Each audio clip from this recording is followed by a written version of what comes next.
that nice sizzle. I'm Pat LaFrieda, and I joined up with Thermador to settle the question of the best way to cook a steak. I've tried every which way, and I found that induction is the best way. I am cooking a New York strip steak. This is boneless. This is from the opposite side of a porterhouse, opposite of the filet. This is a Saturday night steak. You've worked hard all week. This is that steak that you're gonna celebrate your hard work with. I'm using a technique of reverse searing, but never having to go to the oven. All of it is controlled right here. In New York, we like to say that it's a felony to cook meat well done. You don't need your steak well done, you need it done well.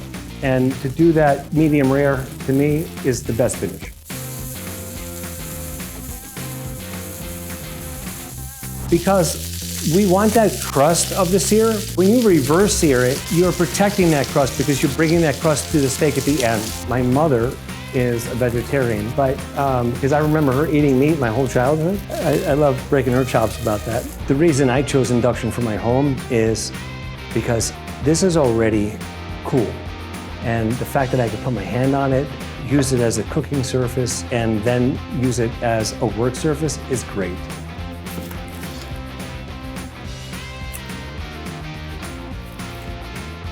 Thermador settings are so precise that you can make this steak every time.